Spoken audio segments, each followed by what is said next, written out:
அன்புமணிக்கு ஆதரவாக பேசணுன்ற நோக்கம் இல்லை சார். டாக்டர் ராமதாஸ் அவருடைய நோக்கம் என்ன? ஒரு குடும்பத்துக்குள்ளே இதெல்லாம் நடந்திருக்கும். உங்கள் மகன்லாம் இருக்கட்டும், ஒரு மனுஷனாக பாரு, இவ்வளோலாம் கொச்சப்படுத்தக்கூடாது. வேடிக்கை என்னன்னு கேட்டிங்கன்னா, இதை சவுக்கு சங்கரை கூட்ட உட்கார வச்சு பேசுகிறீங்க பாருங்க இந்த பஞ்சாயத்தை. இதை போய் எங்கே போய் அடிச்சுக்க முடியும்னு தெரியல. சவுக்கு சங்கத்தை சொன்னால் நீங்கள் ஆல் இண்டியா ரேடியோவில் சொன்ன மாதிரி அது கிட்டத்தட்ட ஒரு 2 மாதமாக நான் அந்த புலம்பலை நான் பார்க்குறேன். கருத்து வேற்றுமை இருந்தால் கூட அப்பம் புள்ளன்றது மாற்றவே முடியாது. அவர் எமோஷனலாக சொன்னார்களோ, ஐயா ஐயா இதெல்லாம் வேண்டாங்க, இது வந்து உங்களுக்குள்ள இதை நீ நேர்காணலில் பிடிச்சி போடுவியா? நீ ஆன் கேமராவில் இது கேட்காத, உட்காந்து நீ வந்து ஆறுதல் சொல்லிட்டு நீ வரலாம். நீ உள்ளே விட்டு இன்னும் கொஞ்சம் கடைஞ்சிட்டு இருக்கக்கூடாதுல்ல. 7 ரூபா வாங்கின்னு ட்ரீட்மெண்ட் பண்ணீங்களே, உங்களுக்கு எத்தனை கோடி வந்து எங்கேருந்து வந்து கேட்பியா? நீ அதெல்லாம் நீ தான் பெரிய அப்பா டக்கராச்சே கேளா. அதை அவர் சொல்லுவாரா? எல்லாத்தையும் சொல்கிறாருல அவர் தான். நீங்கள் அவங்ககிட்ட போயிட்டு இந்த கதையை சொல்கிறதுனால என்ன ஆக போகுது நான் கேட்குறேன். மல்லாந்துட்டு போகிற கதை சார் இது. நீங்கள் வந்து ஒரு கட்டத்துக்கு மேலே ராமதாஸ் பண்ணது எங்கே போகுது தெரியுங்களா? இது அந்த வன்னியர் சமூகத்தையே வந்து நீங்கள் அசிங்கப்படுத்துகிற மாதிரி ஆகுது. நீங்கள் பேசுறது கட்சி விவகாரம் தாண்டி இப்போ குடும்ப விவகாரத்தில் போயிட்டுருக்கு. நல்லா புரிஞ்சுக்கணும். அவர் என்னமோ இவர் வந்து தேவர் மகனில் வர சிவாஜி மாதிரியும், அவர் வந்து கமலஹாசன் மாதிரியும் பின்னாடி நின்று போஸ்ட். இதெல்லாம் நான் என்னத்தை சொல்கிறதுன்னு எனக்கு தெரியல. சார் வணக்கம். வணக்கம் சார். வணக்கம். குடும்ப சண்டை 4 செவத்துக்குள்ளே இருக்கணும்னுவாங்க. அப்பா மகன் சண்டையாலும் சரி, அப்பா மகள் சண்டையாலும் சரி, அண்ணன் தங்கை சண்டையாலும் சரி, ஒரு 4 செவத்துக்குள்ளே இருந்துடும். ஏதோ ஒரு சில குடும்பங்கள் தான் விஷயம் வெளியே போகும். இன்னைக்கு ஊரே சிரிக்குது. ராமதாஸ், அன்புமணி ராமதாஸ் விஷயம். ஐயா பெரியவர் என்ன சவுக்கு சங்கர் மீடியாவுக்கு ஒரு பேட்டி கொடுத்துருக்காரு. நமக்கே கண் கலங்குது அவர் சொல்கிற போதெல்லாம். நீங்கள் பார்த்துருப்பீங்க, என்ன நினைக்கிறீங்க இதை பற்றி? இல்லை சார், எனக்கு வந்து நான் சொல்லுவேன் சார், இது சராசரி குடும்பங்களில் நான் ஏற்கனவே சொன்ன வார்த்தை தான் நான் பயன்படுத்துகிறேன். இங்கே சில குடும்ப கல்ச்சர்லாம் இருக்குது சார். அந்த குடும்ப கல்ச்சரில் குடும்ப வழக்கங்கள்னு ஒன்று இருக்குது. அது வந்து சில குடும்பங்களில் இதெல்லாம் இருக்கும். இதை வந்து நீங்கள் வந்து வெளியில் வந்து நீங்கள் இருக்கிறத அப்படியே சொன்னாலும் சரி, இல்லை எக்ஸாகரேட் பண்ணி சொன்னாலும் சரி, இது வந்து பார்க்குறவங்களுக்கு வந்து என்ன மாதிரி தோணும், நீங்கள் சொன்ன மாதிரி ஒரு அனுதாபம் கிடைக்கலாம், ஒரு பரிதாப பார்வைனா கிடைக்கலாம். இன்றைக்கி வந்து ஒட்டுமொத்தமாக வந்து காடு வெட்டி குரு வந்து அவர் அவமானப்படுத்தினார், இவரை பண்ணார், அதோ அவர் அப்படி பண்ணார், இதெல்லாம் நீங்கள் சொன்னால் கூட இப்போ உங்கள் நோக்கம் என்ன? ஒரு முடிவுக்கு வாங்க. இப்போது நீங்கள் இதை வந்து ஃபஸ்ட்டு ஒரு பாயிண்ட்டு, அது சவுக்கு சங்கராகட்டும் யாராகட்டும், நீங்கள் ஒரு மீடியாவில் வந்து இப்போ நீங்கள் வந்து கிட்டத்தட்ட ஒரு 2 மாதமாக நான் இந்த புலம்பலை நான் பார்க்குறேன். இதை ஏன் நான் புலம்பல்னு நான் சொல்கிறேன்னா, தீர்வு எட்டப்படாத ஒரு விஷயத்தை நீங்கள் மேலும் மேலே நீங்கள் சொல்லிகிட்டே இருந்தீங்கன்னு வச்சுக்கோங்களேன், ஒரு தீர்வை சொல்லலாம். நீங்களே தீர்வை சொல்லணும். இதுக்கு என்ன தீர்வுன்றதை நீங்கள் தான் சொல்லணும். கட்சியை விட்டு நீங்கள் நீக்க போகிறீங்களா? நான் நீக்க மாட்டேன்னு சொல்கிறீங்க. நீங்கள் கட்சியை விட்டு ஒரு நிர்வாகியை நீக்கிறீங்க, அவர் அந்த பதவியை போடுறாரு. நீங்கள் வந்து என்னுடைய இனிஷியலை நீ யூஸ் பண்ணாத, சாரி என்னுடைய பேரை நீ வந்து பின்னாடி யூஸ் பண்ணாத அப்படின்னு நீங்கள் சொல்கிறீங்க. ஏன் யூஸ் பண்ணக்கூடாதுன்றதையாவது சொல்லணும். நீங்கள் யூஸ் பண்ண, இப்போது நேற்று வரைக்கும் ராமதாஸ் போட்ட என் பேரை நீ யூஸ் பண்ணாத, ஆனால் இனிஷியலை மட்டும் நீ யூஸ் பண்ணிக்கன்றீங்க. இனிஷியல் நீங்கள் யூஸ் பண்ணிக்கனால எல்லாம் ஒன்று தானே. அப்போது கருத்து வேற்றுமை இருந்தால் கூட அப்பம் புள்ளன்றதை மாற்றவே முடியாது. யாரும் பிரிக்க முடியாது. இது வந்து வேறு வழி கிடையாது. இப்போ நான் கேட்குறேன், நீங்கள் வந்து சொல்லலாம் வேணா, என்ன சொல்லலான்னு கேட்டனா, ரத்தத்தை என்ன பண்ணுவேன்? பேரை மாற்றுறேன், இனிஷியலை மாற்றுறேன், இதெல்லாம் இருக்கட்டும். உடம்புல வர ரத்தத்தை என்ன பண்ணுவீங்க? இல்லை எல்லாத்தையும் எடுத்துகிட்டு வேறு மாற்றிடுவீங்களா? இல்லை வந்து முகத்தை மாற்றிடுவீங்களா பிளாஸ்டிக் சர்ஜரி பண்ணி? எல்லாம் வந்து என்ன கேட்டால் வந்து டாக்டர் ராமதாஸ் அவருடைய நோக்கம் என்ன? ஒரு மனிதரை வந்து உங்கள் மகன்லாம் இருக்கட்டும், ஒரு மனுஷனாக பாருங்கள், இவ்வளோலாம் கொச்சப்படுத்தக்கூடாது. ஒரு குடும்பத்துக்குள்ளே இதெல்லாம் நடந்திருக்கும், சரிங்களா? இது வந்து நீங்கள் வயசான காலத்தில் பெண் குழந்தைகள் மேலே பாசம் ஜாஸ்தி இருக்கலாம், மகள்கள் மீது பிரியத்தில் இல்லை, மகள்களுக்கும் மகனுக்கும் கூட கருத்து வேற்றுமை இருக்கலாம், அல்ல மகள்களுக்கும் வந்து மருமகளுக்கும் வந்து கருத்து வேற்றுமை இருக்கலாம், மாமியாருக்கும் மகளுக்கும் வந்து மருமகளுக்கும் கருத்து வேற்றுமை இருக்கலாம். இப்படி ஒரு குடும்பத்தில் வந்து சராசரி குடும்பத்தில் இதெல்லாம் நடக்கிறது தான். இதை வந்து நீங்கள் வந்து அரசியல் கட்சியில் வந்து பிரதிபலிக்காது. அசிங்கமாக இருக்குது. அதுவும் ஒரு வேடிக்கை என்னன்னு கேட்டிங்கன்னா, இதை சவுக்கு சங்கரை கூட்ட உட்கார வச்சு பேசுறீங்க பாருங்க இந்த பஞ்சாயத்தை. இதை போய் எங்கே போய் அடிச்சுக்க முடியும்னு தெரியல. பஞ்சாயத்து சார் ஒரு நேர்காணல் சார். சார் நேர்காணலே கிட்டத்தட்ட பஞ்சாயத்து மாதிரி தான் சார் ஓடிட்டு இருக்குது. அது நீங்கள் பார்த்தீங்களா இல்லையா? அவரோட ஆதங்கத்தை சொல்றாரு சார். ஆதங்கத்தை சொல்கிறேன், பாதகத்தை சொல்கிறேன் சார். இது ஆதங்கத்தை சார். இது ஆதங்கத்தை பாருங்க. ஆதங்கத்தை சொல்லணும்னா நீங்கள் யாருக்கிட்ட கூட்டு சொல்லணும்னு கேட்டிங்கன்னா பொது ஊடகங்களில் பேசாதீங்க சார். சவுக்கு சங்கத்தை சொன்னால் நீங்கள் ஆல் இண்டியா ரேடியோவில் சொன்ன மாதிரி அது ஆல் இண்டியா ரேடியோவில் சொன்ன மாதிரி தானே அது உலகம் முழுவதும் கேட்கும். அவ்வளோதான். தூர்தர்ஷனில் சொன்ன மாதிரி இல்லை சன் டிவியில் சொன்ன மாதிரி வச்சுங்க. உலகம் முழுவதும் தானே போகுது. அசிங்கப்படுத்தாதீங்கன்ற நான் ஒரு 4 சவத்துக்குள்ளே உங்களுக்குள்ளே நடந்த ஒரு இதை என்ன நீங்கள் கூட தடிமனான சில வார்த்தைகளை விட்டுருக்கலாம். நீங்கள் அப்படிப்பட்ட நபரா சொல்லுங்கள். இங்கே எல்லாரும் ஒரு வசதி இருக்குது சார். இங்கே எல்லாருக்கிட்டையும் ஒரு வசதி ஒரு சௌகரியம் இருக்குது. என்னன்னு கேட்டிங்கன்னா அவங்க வந்து செய்யக்கூடிய அட்ராசிட்டியை வெளியே சொல்ல மாட்டாங்க. அவங்க வந்து விடக்கூடிய வார்த்தை தடிமன்களை அவங்க சொல்ல மாட்டாங்க. அவங்க ரொம்ப சாதுவாக இருந்த மாதிரியும் ரொம்ப வந்து சாத்வீகமாக இருந்த மாதிரி வந்து சொல்லுவாங்க. தவிர எதிராளிகள் வந்து பேசக்கூடியதான் சொல்லுவாங்க. ஒரு சண்டை சச்சரவுன்னு வரும்போது வார்த்தை பிரயோகங்கள்லாம் வந்து வீசப்படும் தான். அது நடக்கும். அது அப்பா மகனுக்காக இருக்கட்டும், அண்ணன் தம்பிக்காக இருக்கட்டும், அக்கா தங்கைக்காக இருக்கட்டும், அண்ணன் தங்கச்சிக்காக இருக்கட்டும், இதெல்லாம் நடக்கும். ஒரு பாதையில் நான் போயிட்டுருக்குறேன் சார். அதில் நான் பார்க்குறேன் எல்லா குடும்பத்தையும் நடக்கிறது தான். ஒரு பெரும் கூட்டம் வந்து ஒரு பெரிய பங்களாக்கு முன்னாடி ஒரே சண்டை. அதுவும் சண்டை போகிற அளவுக்கு ஒரு ஃப்ரண்ட்டில் வீடு வச்சு கட்டி வச்சுருக்காரு அவங்க அப்பா. சும்மா சொல்லாது, அவருடைய பூர்வீக வீடு போல இருக்குது. ஃப்ரண்ட்டில் பெரிய இடம் மைதானம் மாதிரி இருக்குது. ஆனால் பங்களா அந்த அந்த மைதானத்தில் வந்து பார்த்தா ஃப்ரண்ட்டில் வீட்டுக்கு முன்னாடி இருக்க மைதானத்தில் பெரும் கூட்டம் சண்டை. என்னடான்னு கேட்டினா யாருமே வெளியால் கிடையாது, எல்லாருமே சொந்தக்காரங்க. என்னடான்னு கேட்டிங்கன்னா அங்கே குடியிருக்கிறவங்க வந்து ஒரு 3 ஃபேமிலி, வெளியிலேருந்து வந்து ஒரு 4 ஃபேமிலி. ஸோ இந்த 3 ஃபேமிலியில் வந்து 3 பேர், அந்த ஃபேமிலியில் ஒரு வந்து 3 பேர், மொத்தமாக சேர்ந்தா கிட்டத்தட்ட ஒரு 30 பேர் வந்து பார்த்தீங்கன்னா யாரை அடிச்சுக்கிறாங்க திட்டுறாங்கன்னே தெரியல. அங்கே ஒரே ஒருத்தர்கிட்ட மட்டும்தான் நான் கூப்பிட்டு கேட்டேன். ஒரு ஓரமாக தான் சார் என்ன சார் பிரச்சனை. அது ஒன்றும் இல்லை சார், அவங்க ஃபேமிலிக்குள்ளே இவங்க 3 பேர் இங்கே வந்து அப்பார்ட்மெண்ட்டில் இருக்கிறாங்க, மீதி 4 ஃபேமிலி வெளியில் இருக்குது. அவங்க போர் போடுறாங்க. அடிஷ்னலாக போர் போடும்போது அவர் அப்ஜெக்ஷன் பண்ணுறாரு. கோர்ட்டில் கேஸ் இருக்கும்போது நீங்கள் எப்படி போர் போடுறேன்னு சொல்லி கேட்குறாரு. இதுதான் சார் சண்டை. ஹாடா பாவிங்க, குடிக்க தண்ணி, குளிக்கிறதுக்கு தண்ணி, அதை குடும்பத்தில் இருக்கும் அவங்க போட்டுக்கிறாங்க. கோர்ட்டில் கேஸ் இருக்காமா, அது வந்து ஏன் எடுத்தீங்கன்னு சண்டை. பெரிய ரகலை சார், பெரிய ரகலை ஓடிக்கிட்டு கிட்டத்தட்ட ஒரு அரை மணி நேரம் வந்து வந்து ஒரே அடிதடினா பெரிய அடிதடி இல்லை, நீ தள்ளு நான் தள்ளு நீ பண்ண, அப்படி தான் வந்து ஓடிட்டு. சார் இதெல்லாம் வந்து சராசரி குடும்பத்தில் சகஜமான விஷயம் சார்.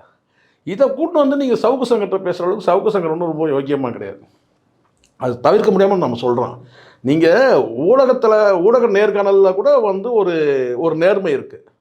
நாம் எதை பேசணும், எதை பப்ளிஷ் பண்ணணும்னு ஒன்று இருக்குது.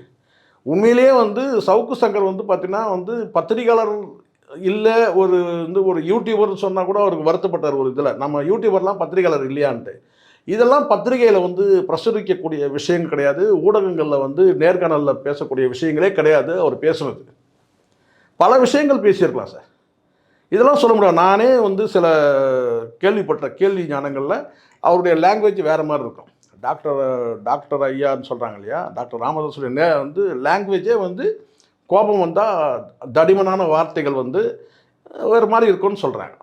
ஸோ இதெல்லாம் வந்து தனி மனித ஆட்டிடியூட் வேறு, நீங்கள் வந்து ஒரு கட்சி தலைவராக இருக்குது வேறு. எப்படி நீங்கள் வீட்டுக்குள்ளே வந்து பார்த்தீங்கன்னா ஒரு லுங்கி கைலி கட்டினு வீட்டில் இருப்பீங்க, வெளியில் வந்தால் வேட்டி சட்டையை போட்டு வரீங்களோ அப்படி தான் லாங்குவேஜ் கூட. வீட்டுக்குள்ளே ஒரு சில லாங்குவேஜ் இருக்கும். நீங்கள் வெளியில் வந்துட்டிங்கன்னா இதெல்லாம் உங்கள் வீட்டுக்குள்ளே நடந்த விஷயங்கள்.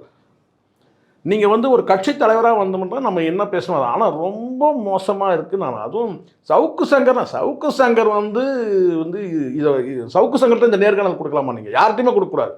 அதுவும் சவுக்கு சங்கத்துக்கு போய் கொடுக்கலாமா? அவன் மேலே ஏகப்பட்ட பிரச்சனை இருக்குது. பார்த்தீங்கன்னா பொண்டாட்டி கூட வாழை வந்து பிள்ளைய நடுரோட்டில் விட்டுட்டான். இவ்வளோ சிக்கல் இருக்குது. குடும்ப சிக்கல் தானே அதுவும். இது நம்ம பேச முடியுமா சார்? இது ஒரு பர்சனல். இது சவுக்கு சங்கரோட தனிப்பட்ட வாழ்க்கை. இல்லை, சவுக்கு சங்கர் ஒரு பிரபலம் கிடையாது சார். பிரபலம் இல்லை சார், பெரிய அரசியல் கட்சி இல்லை சார். அதை தான் நான் சொல்கிறேன். அவர் சொன்னால் கூட இவன் என்ன செய்யணும் சார்? அவரே ஒரு எமோஷனலாக வயசு முடிஞ்சிச்சு. அவர் எமோஷனலாக சொன்னால் கூட ஐயா இதெல்லாம் வேண்டாங்க, இது வந்து உங்களுக்குள்ள இதை நீ நேர்காணலில் பிடிச்சி போடுவியா? நீ அவர் சொன்னால் கூட நீ கேட்டுக்கலாம். ஆன் கேமராவில் இது கேட்காத, உட்காந்து நீ வந்து ஆறுதல் சொல்லிட்டு நீ வரலாம். நீ உள்ளே விட்டு இன்னும் கொஞ்சம் கடைஞ்சிட்டு கூடாதுல்ல. இப்போ அதான் நடக்குது. இப்போ அதான் நடக்குது. அந்த பிரச்சனைக்கு உள்ளே போயிட்டு நீ வந்து இன்னும் கொஞ்சம் ஆட்டி அகலமாக்கிட்டு இருக்கிற. ஐயாவை வந்து உசுப்பி ஏற்றிட்டு வந்திருக்காரு. உண்மை சார். சார் கடந்த காலத்தில் முலாயம் சிங் யாதவுக்கும் அவங்க வந்து அகிலேஷ் யாதவுக்கும் நடந்தது சார். ஒரு கட்டத்தில் உங்களுக்கு சொன்னால் உங்களுக்கு தெரியுமா, பகுஜன் சமாஜ் கட்சியில் இருக்கிற காஞ்சிராம் வந்து பார்த்திங்கன்னா அவங்க ஒரு புகார் கொடுத்துருந்தாங்க. யார் புகார் கொடுத்துருந்தாங்கன்னா அந்த குடும்பத்தை சார்ந்தவங்க கொடுத்தாங்க. மாயாவதி வந்து எங்கள் அப்பாவை வந்து இதான் அவர் காஞ்சிராமை கொண்டு போய் கடத்தி கொண்டு போய் வச்சுட்டாங்க, அவங்களுடைய கட்டுப்பாட்டில் இருக்கிறாரு, மீட்டு கொடுங்கன்னு சொல்லி மனு கொடுத்தவங்க கதைலாம் இருக்குது. தெரியும். பழைய வரலாறு நிறைய எடுத்து பேசலாம் சார். ஜார்ஜ் பெர்னாண்டஸ் அவன் வந்து பார்த்திங்கன்னா ஒரு ஐஏஎஸ் ஆஃபீஸர் வந்து பார்த்திங்கன்னா வந்து அவருக்கு கீழே வேலை செஞ்ச ஐஏஎஸ் ஆஃபீஸர், புருஷன் கணவன் மனைவி விவாகரத்து பண்ணி அந்த லேடி ஐஏஎஸோட வந்து அவருடைய கடைசி காலம் அவருடைய வாழ்க்கை இருந்தது. யாருக்கா தெரியுமா? 2 பேரும் கணவன் மனைவி 2 பேரும் ஐஏஎஸ், இவருடைய டிபார்ட்மெண்ட்டில் வேலை செஞ்சவங்க. அவங்க வந்து டிவோர்ஸ் ஆகிட்டு அதுக்கப்புறம் வந்து அந்த விமன் ஐஏஎஸ் தான் லிவிங் ரிலேஷன்ஷிப்பில் இவங்க இருந்தாங்க. ஜார்ஜ் பெர்னாண்டஸ் தெரியுமா? இருக்காது. எத்தனை கதைகள் இருக்குது தெரியுமா சார் கடந்த காலத்தில்? அதெல்லாம் வெளியில் பேசக்கூடாது சார். இதெல்லாம் தனிப்பட்ட ஒரு பர்சனல் லைஃப். இது உங்கள் பர்சனல் லைஃப்பில் அப்பாவுக்கும் நடந்தது இருக்கட்டும். கணவன் மனைவிக்குள்ளே தள்ளுமுள் இருக்கலாம், அப்பா பிள்ளைக்கு தள்ளுமுள் இருக்கலாம், எவ்வளவோ இருக்கலாம். எல்லாரும் மீது குற்றச்சாட்டு இருக்குது. வைகோ தான் யோக்கியமானவர் நம்ம நினச்சா அவர் மேலேயே சில அலிகேஷன் வைக்கிறாங்க. இப்போ சொல்கிறேன் நம்ம வந்து நான் சொல்கிறேன், இது வந்து தனிப்பட்ட வாழ்க்கை, அவங்க குடும்ப வாழ்க்கை, அப்பாவுக்கும் பிள்ளைக்கும் நடந்த விஷயம். இதை வந்து ஊடகத்தில் கொண்டு வந்து மீடியாவில் வெளிச்சம் போட்டு கிடக்கு.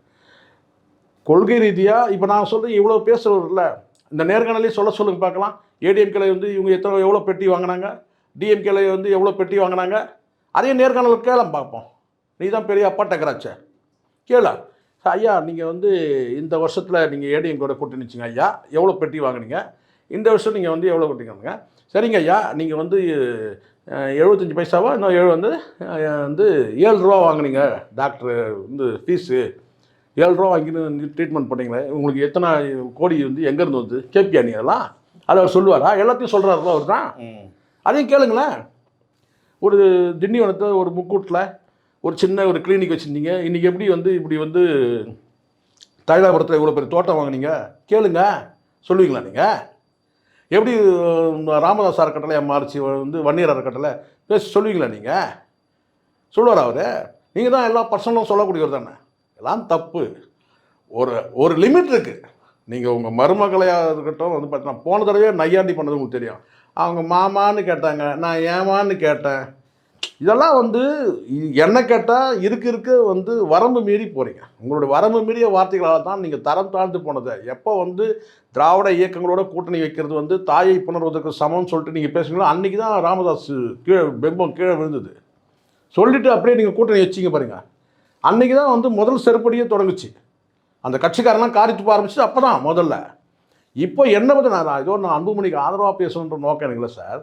நீங்கள் சொல்லக்கூடிய கருத்துக்கள் சொல்லவே கூடாதுன்ற, இப்போ இங்கே பேசக்கூடிய கருத்துக்கள் பேசவே கூடாது. இது வந்து குடும்பத்தில் நடந்தது. உங்களுடைய கஷ்டங்களை வந்து நீங்கள் புலம்பலாம். யார்கிட்ட புலம்பலாம்? மனைவி கிட்ட புலம்பலாம். உங்களுக்கு அதை தாண்டி இன்னும் சில பேர் துணைவி இருக்கிறதாலாம் சில பேர் சொல்கிறாங்க. நான் சொல்லவே இல்லை, சில பேர் சொல்கிறாங்க. அது ஒரு எக்ஸ்ட்ரா ஒரு நல்லது தானே. இன்னொருத்தர் அடிஷ்னலாக உங்கள் கதையை கேட்கறதுக்கு இருக்கிறாங்க. மனைவி கிட்டே துணைவி கிட்டே சொல்கிற விஷயத்தை போய் நீங்கள் சவுக்கு சங்கத்தை சொன்னால் என்ன நடக்கும்? நாளைக்கு இதே சவுக்கு சங்கரை நாளைக்கு வந்து அன்புமணி வந்து எதிர்த்து ஒரு விஷயங்கள் பேசும்போது இது லட்டு மாதிரி எது அல்வாவை கிண்டி டைரெக்டாக வாயிலே ஊட்டுறீங்க. எது வந்திருக்கிறது யாருன்னு கூட தெரியாமல். அப்போ புரியுதுங்களா உங்களுக்கு வந்து என்னென்னா இன்றைக்கி நீங்கள் சொல்லக்கூடிய கதையை கேட்குறதுக்கு ஒரு ஆள் வேணும். வேறு யாரும் கேட்க தயாராக இல்லை. ஏன்னா ஊடக நெறின்னு வந்து அவன் ஃபாலோ பண்ணுறான். அது தந்தி சேனலாக இருக்கட்டும், வந்து நியூஸ் 18 இருக்கட்டும், மெயின்ஸ்ட்ரீம் மீடியாக்களில் இல்லை வேறு எந்த சேனலாக இருந்தாலும் யூடியூப்லும் சரி ஊடக நெறி ஊடக அறம்னு இருக்குது. அவன் அதை ஃபாலோ பண்ணுறான். உங்கள் கதையெல்லாம் அதில் போட முடியாது. சரிங்களா? அப்போ வந்து இப்போ நீங்கள் வந்து இந்த நபர்கிட்ட சொல்லும் போது அவன் ஊடக நெறியும் கிடையாது, அறமும் கிடையாது. ரெண்டாவது அவன் எப்படிப்பட்ட ஆளுன்றது ஊருக்கே தெரியும். நீங்கள் அவங்ககிட்ட போயிட்டு இந்த கதையை சொல்கிறதுனால என்ன ஆக போகுது நான் கேட்குறேன். மல்லாந்து துப்புற கதை சார் இது. நீங்கள் வந்து ஒரு கட்டத்துக்கு மேலே ராமதாஸ் பண்ணது எங்கே போகுது தெரியுங்களா? இது கிட்டத்தட்ட வந்து அந்த வன்னியர் சமூகத்தையே வந்து நீங்கள் அசிங்கப்படுத்துகிற மாதிரி ஆகுது. அவர் வந்து உரிமை மீட்பு போராட்டம்னு போகிறாரு. யாருடைய உரிமை? மக்கள் உரிமை மீட்பு. இவர் பதில் கேட்குறாரு, யாருடைய உரிமையை அவர் மீட்க போகிறாரு? நீங்கள் இதெல்லாம் தப்பு இல்லை சார். யார் இப்போ அன்புமணி யாருக்காக போறாரு சார்? யாரோட எல்லாரும் சார். அப்போ நான் கேட்குறேன், இப்போ இவருக்கு தான் சொல்கிறாரு எடப்பாடி, தமிழகத்தை மீட்போம், உரிமையை காப்போம் அதுன்னு சொல்றாரு. சும்மா ஒரு டைட்டில் விட வேண்டியது தான் சார். உரிமையை மீட்போம் சார், உரிமையை மீட்போன்றாரு. 10.5 கூட எடுத்துக்க. நீங்கள் ஏதோ ஒன்று பண்ணுறாரு சார், அரசியல் நடவடிக்கை சார். அதை நீங்களே கேட்டிங்கன்னா எப்படி? உரிமையை மீட்போன்னு சொல்லி நீங்களும் தான் எத்தனோ டைட்டிலில் மாநாடுலாம் நடத்துனீங்க இல்லையா? தலித் அல்லாத ஒரு கூட்டமைப்பு தொடங்கலையா நீங்கள்? அதோட அசிங்கம் வேணுமா உங்களுக்கு? அதுவும் ஊற்றிக்கிச்சு. எதுக்கு நான் சொல்கிறேன்னா, இது நீங்கள் மெல்ல மெல்ல நீங்கள் அன்புமணியை நீங்கள் ஏதோ குறை சொல்கிறதாவோ இல்லை காயப்படுத்துறதாவோ மட்டம் தட்டுறதாவோ இல்லை நீங்கள் பண்ணுறது, நீங்கள் கிட்டத்தட்ட அது வன்னிய சமூகத்தையே நீங்கள் கலங்கப்படுத்துகிற மாதிரி இருக்கு. அன்புமணியை அதுவும் நீங்கள் சார் இப்படி போயிடும் சார். அது காலப்போக்கில் சவுக்கு சங்கர் யார்யா? அவன் எந்த சமூகத்தை சார்ந்தவன்யா? இவர் ஏன் அவங்ககிட்ட போயிட்டு இதெல்லாம் சொல்லிட்டு இருக்கிறாரு? குடும்ப விவகாரத்தெல்லாம் ஏதோ கட்சி விவகாரம் வந்தால் பரவாயில்லைங்க, இது குடும்ப விவகாரம் சார். இது நீங்கள் பேசுறது கட்சி விவகாரம் தாண்டி இப்போ குடும்ப விவகாரத்தில் போயிட்டுருக்கு. நல்லா புரிஞ்சுக்கணும். இந்த பாட்டாளி மக்கள் கட்சி சார்ந்தவங்களும் புரிஞ்சுக்கணும், அன்புமணி சார்ந்தவங்களும் புரிஞ்சுக்கணும், டாக்டர் ஐயாவும் புரிஞ்சுக்கணும், அவங்க குடும்பத்தில் இருக்கும் புரிஞ்சுக்கணும். இப்போ சவுக்கு சங்கர்ன்ற தனி மனிதர்கிட்ட நீங்கள் சொல்லக்கூடிய இந்த வார்த்தைகள் எல்லாம் குடும்ப விவகாரத்தை சொல்லிட்டு இருக்கீங்க. நீங்கள் இது அசிங்கம் இல்லையான்னு கேட்குறேன் நான். இது அசிங்கம். இது நீங்கள் குடும்பத்தை நீங்கள் அம்பலப்படுத்துறீங்கன்ற மாதிரி ஆயிடுது. அப்போ குடும்பத்தை அம்பலப்படுத்தும் போது யாரும் ஏற்றுக்க மாட்டாங்க. இதை நீங்கள் உங்கள் கோஷமே வன்னியர் ஓட்டு அந்நியருக்கு இல்லை. நீங்கள் எப்படி நீங்கள் ஒரு அந்நியரை தானே இப்போ கூட்டு வச்சு நீங்கள் எல்லாம் பேசிட்டு இருக்கீங்க? அங்கே ஊடகம்லாம் கிடையாது. நீங்கள் ஊடகம்னா நீங்கள் சொல்லுங்கள். வேறு இந்தியாட்டோட கூட்டு நிருபரை கூட்டு வச்சு நீங்கள் பேட்டி கொடுங்க. இல்லை வேறு பெரிய இந்த நியூஸ் 18 மாதிரி ஒரு பெரிய சேனல் இருக்குது, ஒரு அவங்க கூட்டு பேட்டி கொடுங்க. தந்தினா கூட இது அது வேறு ஒரு பார்வையில் போயிடும். தினமலர்னா அது வேறு ஒரு பார்வையில் போயிடும். இல்லை வேறு ஊடகங்கள் கொண்டு பேசுங்க. அதை விட்டுட்டு கேட்டால் ஒரு சவுக்கு சங்கர் ஒரு தனி மனிதர்கிட்ட போயிட்டு நீங்கள் இந்த குடும்ப விஷயத்தை பற்றி அது இதுக்கு மேலே எனக்கு சொல்ல தெரியல. சார் என்ன நடக்குது சார்? ராமதாஸ் வீட்டில் என்ன நடக்குது சார்? ஒன்றுமே இல்லை சார். இது முழுக்க முழுக்க சின்ன சின்ன ஈகோக்கெல்லாம் பெருசாகி அவங்க குடும்பத்தில் இருக்கிற பெண்களுக்கும் இவருக்குமே அங்கே அன்புமணிக்குமே குடும்ப பெண்களுக்கும் அது மகள்களாக இருக்கலாம், மகள்களுக்கு மகள்களாக இருக்கலாம். அது பார்த்திங்கன்னா அம்மா இருக்கிறதுக்கான வாய்ப்பில்லை. நான் அம்மா அவங்க வீட்டுக்கே வந்துட்டு போயிட்டாங்க. இது உண்மை. நான் பார்த்த வரைக்கும் கேட்டால் அவங்க அம்மா இல்லைன்னா கருத்து வெட்டமாக வரமாட்டாங்கல்ல. அன்புமணி வீட்டுக்கே வந்துட்டு போயிட்டாங்க அவங்க. இது இந்த சைடில் பார்த்திங்கன்னா மற்ற பெண்களுக்கு துணைவியெல்லாம் சொல்கிறாங்க இல்லையா? அந்த துணையெல்லாம் எந்த அளவுக்கு உண்மை நமக்கு தெரில. அவர் ஒருத்தர் சொல்லிட்டு பாருங்க, இன்னொருத்தர் ராமமூர்த்தி. ஸோ அது தாண்டி மகளுக்கு மகள்கள் இவங்க தான் பிரச்சனை. இது ஒரு குடும்ப மத்தியஸ்தை யாராவது வச்சு பேசி சுமூகமாக பேசிப்பீங்களா? சவுக்கு சங்கரத்தை கூட்டு படையல் போடுறீங்க. சொல்லுங்கள். நீங்கள் ஒரு நியாயவாதி, ரொம்ப நேர்மையானவர், ஒரு நல்ல என்ன சொல்ல ஒரு மதிக்க தகுந்த ஒரு மனிதர் இவர் அப்படின்னா பரவாயில்ல. பழந்தின்னு கொட்டை போட்ட பழக்கருப்பையா இந்த மாதிரியான நபர்கள் தான் கூட உங்கள் ஏஜ் குரூப் இருக்குது. நீங்கள் கூப்பிட்டு வச்சு நீங்கள் உங்களுடைய பாரம்பரிய விஷயங்கள் தெரியும், நீங்கள் அது பேசலாம். பண்டுட்டி ராமச்சந்திரன் கிட்ட நீங்கள் சொல்லலாம். இந்த மாதிரி ஒரு பெரிய லீடர்களை கூப்பிட்டு வச்சு பேசினாலும் கூட ஒரு நியாயம் இருக்குது.